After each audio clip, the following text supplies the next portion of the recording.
आप सब लोग welcome back to my YouTube channel knowledge class. So आज की इस वीडियो में हम लोग फिर से कवर करने वाले हैं अपना चैप्टर वही मोशन एंड स्पीड। एंड ये साइंस का 9 चैप्टर है, बट ये पार्ट 2 है। सो बहुत एक्साइटेड थे पार्ट 2 के लिए। एंड पार्ट 2 बहुत इंटरेस्टिंग होने वाला है एक्सेप्ट टू पार्ट 1। पार्ट 1 इतना इंटरेस्टिंग नहीं था क्योंकि उसमें सिर्फ हमें डेमो मिला था कि इस चैप्टर में होने क्या वाला है। बट पार्ट जो 2 है वो इतना इंटरेस्टिंग है, लिटरली बहुत इंटरेस्टिंग है। आई लव भाई पार्ट 2 जो अभी मैं बनाने वाली हूँ, जो टॉपिक्स मैं कवर करने वाली हूँ, स्पेशली उन बच्चों के लिए बहुत ज़्यादा इंटरेस्टिंग है जो कि मतलब कार्स या बाइक्स में बहुत ज़्यादा इंटरेस्टेड होते हैं। बिकॉज मोशन एंड स्पीड नाम से ही पता चल रहा है, कोई भी एक मोशन या फिर कोई भी स्पीड जिससे एक ऑब्जेक्ट सीक्वेंस में चल रहा है। सो स्टार्ट करते हैं ये वीडियो बिना किसी देरी के। बट वीडियो स्टार्ट करने से पहले मेरी आपसे एक छोटी सी रिक्वेस्ट है कि अगर आपको ये वीडियो अच्छा लगे तो लाइक कीजिएगा, चैनल पर नया तो सब्सक्राइब कर दीजिएगा। So let's start this video.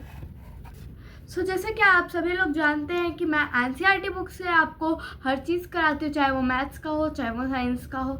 And अगर आपको और भी किसी चीज़ में डाउट है so you can comment in comment box, जिससे मैं उस डाउट को क्लियर कर सकूँ।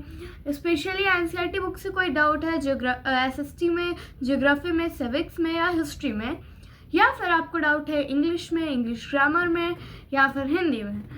सो चलिए स्टार्ट करते हैं वीडियो में। तो जैसा कि हमने पढ़ा था स्पीड, हमने पढ़ लिया था कि स्पीड क्या होती है। स्पीड वो होती है transportation of one place to another place of a object to cover distance fastly और स्लोली, कॉल्ड स्पीड। ये आप लिख सकते हो, ठीक है।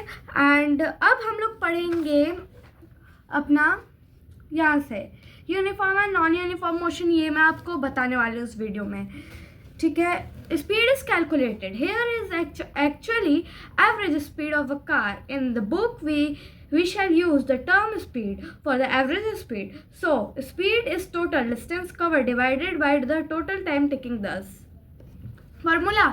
ओके, सो ये बोल रहे हैं बेसिकली कि हमारा जो स्पीड होता है, ओके, सो स्पीड को हम कैलकुलेट करेंगे तो कैसे होगा। मतलब स्पीड अगर हमें निकालनी होगी और टाइम दिया है हमें और डिस्टेंस दिया है तो हम कैसे निकालेंगे स्पीड। सो देखिए, स्पीड निकालने के लिए हमें speed equal time total distance upon total time taken, जो ये न्यूमेरिकल क्वेश्चन फिजिक्स में आते हैं उससे बेस्ड है। सो ये है। सो चलिए आप चलते हैं non uniform and uniform motions पे। अब जैसा कि हम लोग देखेंगे इस पैराग्राफ में, यू कैन सी ये जो ब्लू लाइन में पैराग्राफ है, क्या ये वाला, मतलब ये जो बॉक्स में दिया हुआ है इसमें देखिए आप, इसमें हमारा नॉन यूनिफॉर्म और यूनिफॉर्म मोशन दिया है जो कि हमारा बहुत इंपॉर्टेंट है। सो देखिए, in everyday life seldom find the object moving constant speed over long distance for the long duration for the time. If the speed of an object moving alone in the straight line keeps changing, it motion said non-uniform motion.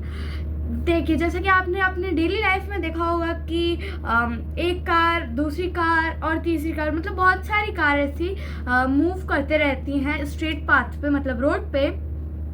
तो अगर वही car अपनी जगह change करते रहे, मतलब कि straight path पे अपनी स्पीड चेंज करते रहे, तो उसे हम बोलेंगे नॉन यूनिफॉर्म मोशन। हम क्या बोलेंगे उसे? Non uniform motion. And on the other hand, an object moving along a straight line with the constant speed is said to be uniform motion. और दूसरे साइड में अगर आप देखेंगे एक ही स्ट्रेट पाथ पे, आई मीन रोड पे, एक कार जो है कि एक ही स्पीड में जा रही है तो वो हमारा यूनिफॉर्म मोशन होगा। फिर से समझिए, ध्यान से समझिए क्योंकि ये बहुत इंपॉर्टेंट टॉपिक है। देखिए, नॉन यूनिफॉर्म मोशन वो होती है जिसमें एक गाड़ी अपने स्पीड को हरदम चेंज करते हुए मूव करे एक स्ट्रेट पाथ पे। एंड यूनिफॉर्म मोशन वो होती है जिसमें एक गाड़ी अपने मोशन मतलब स्पीड को चेंज करे, स्पीड को चेंज ना करे एंड एक ही स्पीड में चलती रहे। सो इसका डेफिनेशन जो कि है वो मैं डिस्क्रिप्शन बॉक्स में दे दूंगी, वहाँ पे जाके आप देख सकते हैं स्पीड का, non uniform and uniform motion का। नाउ अब आते हैं हमारे नेक्स्ट टॉपिक पे, 9.3 measurement of time. Measurement of time. If you did not have a clock, how would you dedicate that time of the day it is? So अगर आपके पास एक clock नहीं होगा तो आप कैसे पहचानेंगे कि ये डे का टाइम है या फिर ये रात का टाइम है? Have you ever wondered how the elders could tell the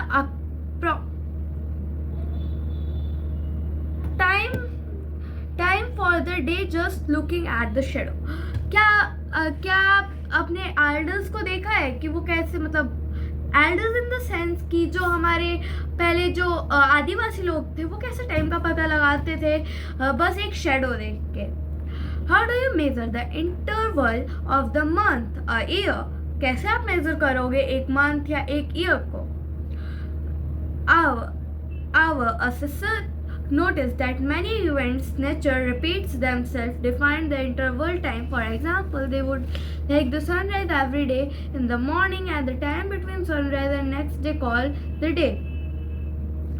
अब ये एग्जांपल दिया है कि जैसे सनराइज हुई तो वो मॉर्निंग हो गया एंड सनराइज के बाद जो डे मतलब जो टाइम होगा वो हमारा डे हो जाता है. ओके, सो ये है.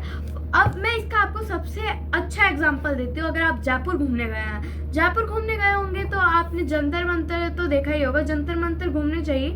वो इसका सबसे अच्छा एग्जांपल है कि हमारे जो एल्डर्स या राजा महाराजा थे वो टाइम का कैसे पता लगाते थे.